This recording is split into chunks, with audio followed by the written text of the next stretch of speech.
Does your dog suffer from frequent itching, vomiting, or diarrhea? It could be a food allergy, and the solution is closer than you think. Follow along until the end and see how to restore quality of life to your four-legged companion with natural and effective strategies.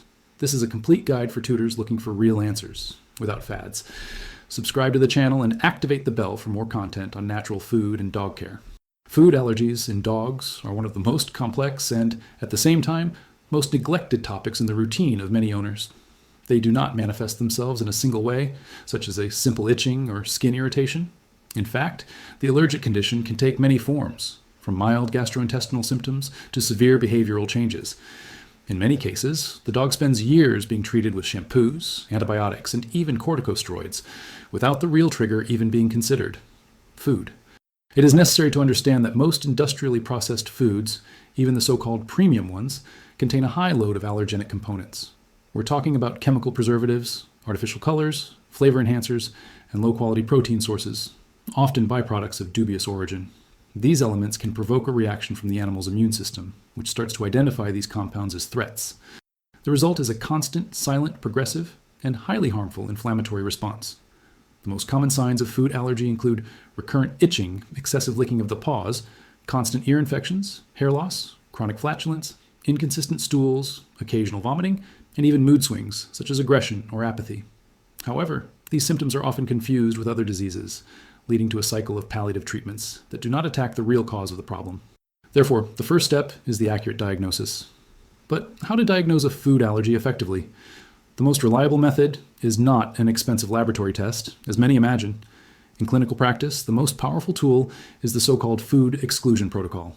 This process consists of completely removing all possible allergenic sources from the dog's diet, replacing it with a clean diet composed of fresh and controlled ingredients. During this period, which lasts an average of 6 to 8 weeks, the animal should consume only the defined foods, without snacks, bones, food scraps, or any deviation from the plan. If symptoms disappear, the suspicion of food allergy is confirmed. In this scenario, the BARF, biologically appropriate raw food model has proven to be extremely effective. By adopting a diet based on fresh foods, it is possible to precisely control the origin of each ingredient, avoiding potentially irritating substances. In addition, the absence of industrial additives and the inclusion of fresh meats, offal, fleshy bones, and vegetables allows the dog's body to de-inflame and rebalance itself. It is important, however, to make the transition with professional monitoring. A poorly formulated BARF diet can not only be ineffective, but aggravate the clinical condition. Ideally, you should start with a new protein, called a novel protein, that is, meat that the dog has never consumed before. It can be rabbit, wild boar, duck, or even lamb meat. This protein should be offered alone, accompanied by safe vegetables, such as zucchini, pumpkin, or chayote, for example. During protocol, simplicity is key. Less is more. The effect of this dietary care is impressive. In a few days, many dogs already show visible improvement in skin, mood, and mood. In a few weeks, the results are even more evident. The coat shines again, the feces become firm and regular, and the animal's behavior stabilizes. But beware, ending the protocol before the recommended time or reintroducing food without criteria can put everything at risk. To complete the diagnosis, at the end of the exclusion protocol, the professional in charge begins the gradual food reintroduction. This means testing each new ingredient, a new meat, a vegetable, a supplement, separately, observing the dog's body reactions. It is a thorough process, but essential to identify which foods are safe and which should be avoided for the rest of the animal's life. And here comes another vital point. Many tutors believe that it is enough to remove the chicken or food to solve everything. But food allergies are individual. One dog may have a reaction to rice, another to beef. There are animals that do not tolerate sweet potatoes, while others develop sensitivity to beef liver. Therefore, each diet must be personalized. There is no single formula. In addition, it is essential to understand the difference between food allergy and intolerance. While allergy is an immune reaction, intolerance is linked to digestive difficulty. That is, a dog may not be allergic to a certain food, but still cannot digest it properly. And this also causes symptoms. BARF, being a fresh diet, rich in natural enzymes and with high bioavailability, drastically reduces the risks of intolerance as long as it is well balanced. When starting an allergy-focused food exclusion diet, many owners are faced with the question, how do I ensure that my dog is getting all the nutrients I need, even with such a limited list of ingredients? This is a legitimate concern. After all, a diet low in essential nutrients can compromise long-term health, even if allergic symptoms temporarily improve. The answer lies in the balance between simplicity and nutritional adequacy. During the initial phase of the protocol, it is common for the diet to be extremely basic, with only one source of animal protein and a small amount of well-tolerated vegetables. However, this does not mean giving up nutrition. Meats such as lamb, rabbit, or duck, when combined with specific viscera, such as liver or spleen, already offer a base rich in amino acids, iron, vitamin A, and essential minerals. The inclusion of fibrous vegetables such as chayote or zucchini helps regulate intestinal transit without harming the digestive mucosa. But beware, raw meaty bones, such as chicken necks or duck wings, should not be inserted right at the beginning, especially if they are of the same suspicious protein. The recommendation is to wait until the clinical response is clear, and then evaluate the gradual introduction of these elements. When well managed, bones provide calcium, phosphorus, and strengthen the jaw, in addition to promoting natural cleaning of the teeth. Excess or early use can trigger symptoms such as constipation or allergic recurrence. In addition to meats and vegetables, the strategic use of supplements may be necessary, especially in restricted diets. Natural supplements such as coconut oil, fish oil, or seaweed mix help to compensate for any nutritional deficiencies, but should only be introduced with the guidance of a professional. In many cases, the tutor makes the mistake of exaggerating the doses because he believes he is reinforcing the diet, when in fact he is overloading the animal's body. The golden rule here is less is more, especially during the exclusion protocol. Another important point is falsely neutral ingredients, such as rice, potatoes, or oatmeal. Although they are widely used in commercial hypoallergenic feeds, these foods can be disguised allergic triggers. Many dogs show significant improvement only by cutting cereals and complex carbohydrates from the diet, even without changes in protein sources.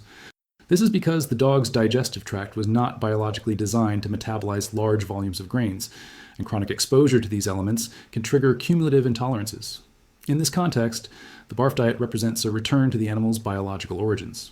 By offering a raw and balanced diet based on real meats, raw bones, offal, and fresh vegetables, we create an internal environment favorable to the regeneration of the intestinal microbiota, liver detoxification, and the strengthening of the immune system. The reduction in systemic inflammation, in many cases, is already noticeable in the first few weeks. While conducting the protocol, it is essential to keep a detailed food diary. In it, the tutor records daily the food offered, the quantity, the behavior of the animal, the consistency of the feces, the presence or absence of itching, vomiting, flatulence, mood swings, among other factors. This record serves as a basis for the veterinarian to trace the response pattern and clearly identify which ingredients should be permanently eliminated from the diet. After the stabilization period, usually between 6 to 8 weeks, the food reintroduction phase begins. This is a critical moment. Each new food should be offered in isolation, in small quantities, and for 2 to 3 days, observing adverse reactions.